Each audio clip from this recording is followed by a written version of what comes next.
bakunze bagutega Entertainment TV tubaramutse kandi tubipfuza ikaze mu kiganiro cacu cuno munsi. Ni kiganiro cinkino tubashikiriza kuno munsi wa mbere. Reka tubashimire mwebwe mudahengeshanya kutwereka ko tuba turi kumwe mu biganiro tugenda tubashikiriza. Uno munsi ni kiganiro rero tuza kuba tuvuga amakuru menshi ariko aravugwa ngaha iwacu i Burundi. Twaja kuraba ibiriko biravugwa muri Primus League na muri basketball, hanyuma tuze kuraba Primus League indwi ukungene yariko irakinwa mu mpera z'iyinga. Tuze kurangiriza ikiganiro cacu ku mugabane wa Afrika turaba bimwe mu bihugu kungene vyariko birakina inkino za gicuti. Muri ivyo harimwo nibiba biriko biritegurira igikombe c'isi kigiye gutangura mu kwezi kw'icumi mu gihugu ca Qatar. Reka rero ndabipfuriza ikaze mu mwanya wose uza kumarana muri kino kiganiro.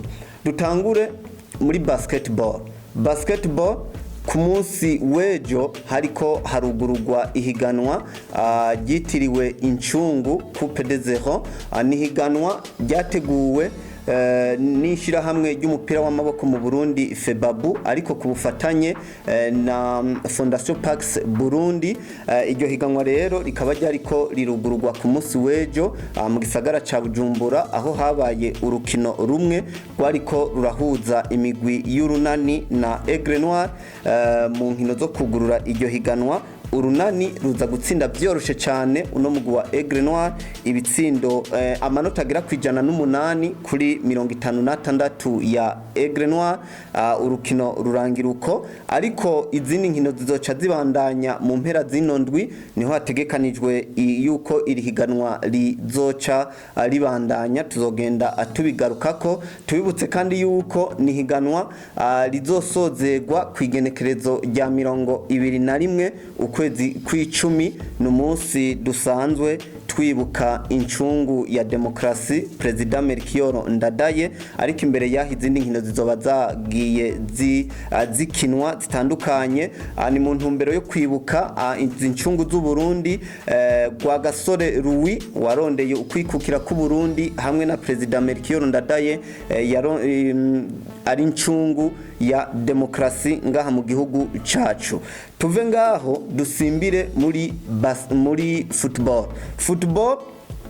Primus League bari bageze ku ndwi igira indwi, aho inkino zitari zike zagiye zikinwa, ndetse imigwi imwe yironkera amanota, iyindi nayo inganya, ndetse hari niyagiye iratsindwa. Ni inkino zatanguye rero gukina ku munsi wa kane w'indwi iheze. Harabaye urukino rumwe, Bujumbura City batsinzwe na Olympic Star igitsindo kimwe kubusa. Urukino rwabereye hariya kuri stade Intwari mu gisagara ca Bujumbura. Ku munsi wa gatanu w'indwi iheze haba urundi rukino rumwe rwahuje umugwi wa Burundi Sport Dynamique bariko barakira Kayanza United. Muri rukino nta gitsindo cabonetsemwo kuko imigwi yose yarangije iminota 90 banganya ubusa ku bundi. Ihiganwa rica ribandanya ku munsi wa gatandatu. Interstar iza gutsinda uno mugwi wa Atletico New Oil ibitsindo bigera kuri 3-2. Ni mu gihe umugwi wa Atletico New Oil ariwo wari watanguye gutsinda uno mugwi wa Interstar ibitsindo 2-0. Interstar baraza bagombora ibi bitsindo ndetse bashiramwo n'icintsinzi, amanota 3 baba barayatahukanye. Ni Atletico New Oil twagiye turabivuga, numwe mu migwi watanguye ihiganwa nabi. Ugiye kuraba uno munsi mu nkino indwi bafise inota rimwe gusa, no kuvuga yuko bamaze kunganya rimwe batsindwa 6. Urukandi rukaba arigo rukino rwabo rwa mbere bari bakinye badakiniye ku kibuga cabo c'Imuyinga basanzwe bakirira ko stade Umuco. Izindi nkino zose zitandatu bazikiniye ku ico kibuga, ariko naho nyene ntiba vyitwayemwo neza ngo bashobore kuba baronka amanota.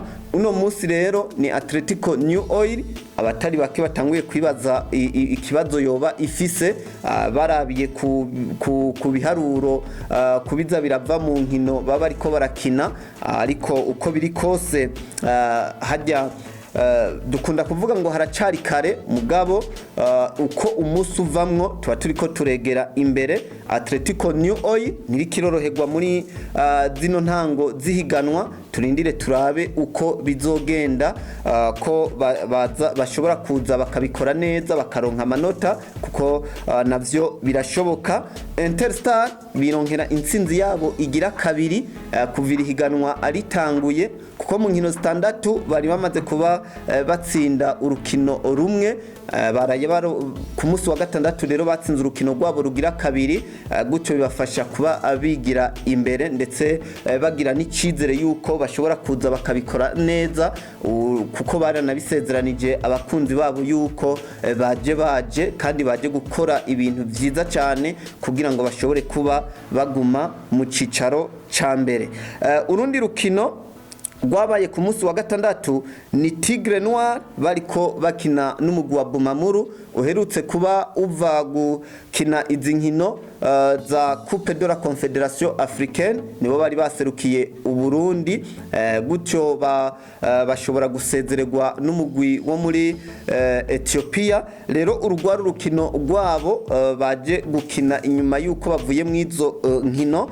Uno mugwi wa Tigre Noir nkuko twagiye tubivuga n'umugwi ufise abakinyi bakiri bato ndetse ugiye kuraba umupira bakina n'umupira mwiza naho batarashobora kuronka intsinzi nkuko bavyipfuza, mugabo ugerageje kuraba babona yuko ari umugwi ufise kazoza ndetse baranavyerekanye guhangama. Uno mugwi wa Bumamuru numwe mu migwi ikomeye ngaha mu Burundi, ariko Tigre Noir naho bari batanguye gutsindwa igitsindo baravuze bati twebwe ntibiza guherera ngaha, barakina baruhuka bakigomboye bagabura amanota, umwe atwara rimwe uwundi atwara irindi, bavuga bati reka turabe ukungene bizogenda mu nkino zikurikira. Inkino zisigaye rero zariko zirakinwa ku munsi w'ejo mu bibuga bitandukanye, aho hariko harakinwa izindi nkino zigera kuri 4 zari zisigaye kugira ngo basozere inondwi igira indwi mu higanwa rikuru ryo ngaha mu Burundi. Rukinzo hariya kuri stade Urunani bari bakiriye uno mugwi wa Musongati uva ngaha mu ntara ya Gitega.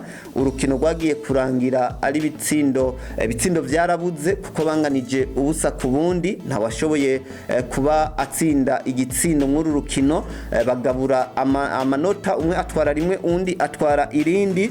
Top Junior yariko irakina na Aigle Noir, urukino za kurangira Aigle Noir ibatsinze ibitsindo 2-0, ari nako Aigle Noir yaciye yifatira ikibanza ca mbere vy'imfata kibanza ugiye kuraba n'amanota yabo 16. Nuko rwari urukino rwariko rurakinirwa hariya mu ntara ya Makamba kuko ino migwi yose isanzwe ikoresha kijya kibuga cy'Imakamba nkuru nziza Peace Park, nico bakoresha. Aigle Noir bagikoresha neza bavuga bati twe turi muhira, reka turabe ukungene tuza tukabikora neza. Aigle Noir nabo batanguye kuba baza batsinda ibitsindo vyinshi muri no higanwa, kubundi bahora batsinda igitsindo kimwe bigira 2-1, ariko ku munsi w'ejo ariko batsinda Eraga Top Junior ibitsindo 2-0.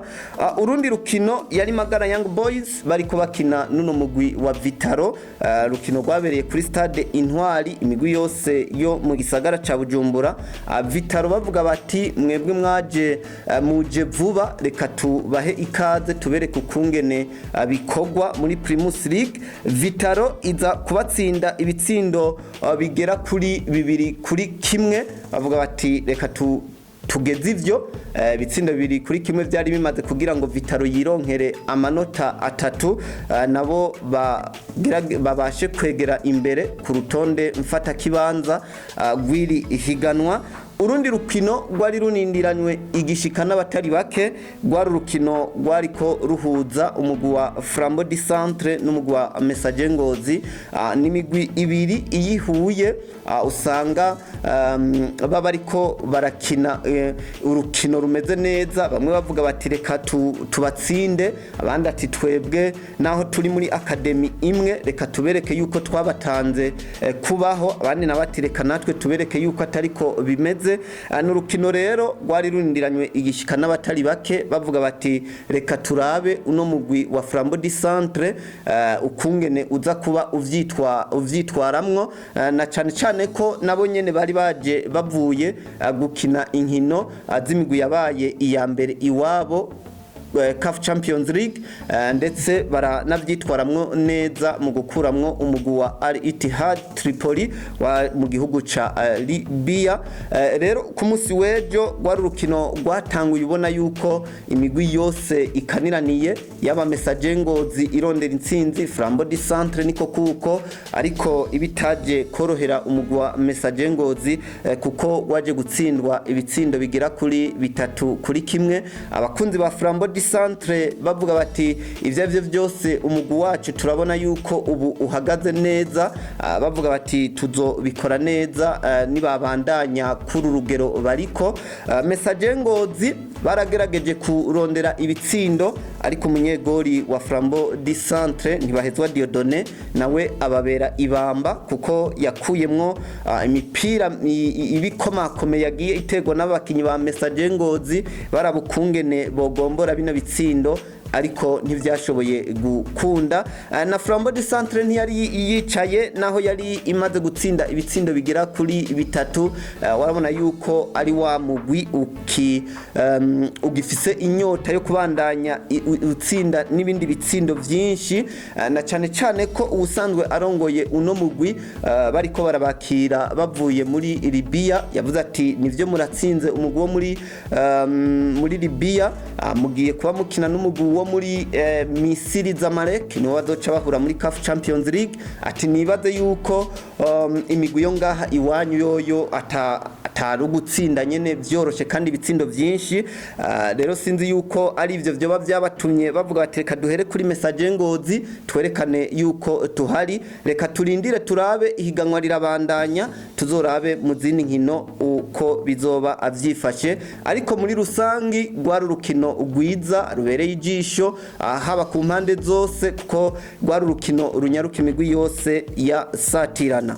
Reka ngarukirize ngaha mu makuru ariko aravugwa ngahi iwacu turabe make avugwa ku mugabane wa Afrika.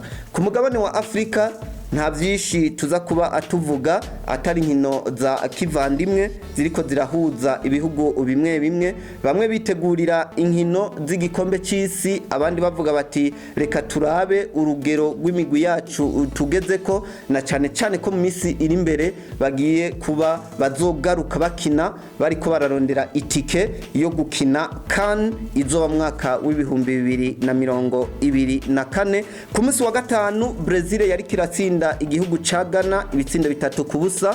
Ghana ni kimwe mu bihugu bizoserukira umugabane wa Afrika mu gikombe c'isi. Algeria yariko itsinda Guinea igitsindo 1-0. Maroc yari kitsinda Chili ibitsindo 2-0. Maroc n'undi mugwi n'ikindi gihugu kizoserukira uno mugabane mu gikombe c'isi kizobera muri Qatar kuva mu kwezi kwa11. Ku munsi wa gatandatu Cote d'Ivoire yariko itsinda ibitsindo 2-1 cha Togo, ani mu gihe Bolivie yariko itsindwa na Senegal ibitsindo 2-0. Iki n'ikindi gihugu kizoserukira umugabane wa Afrika mu gikombe c'isi. Ku munsi izindi nkino zoca zikinwa ku munsi w'ejo aho bo n'ibihugu vyo muri Afrika bizoba biriko birakina inkino zitari zike.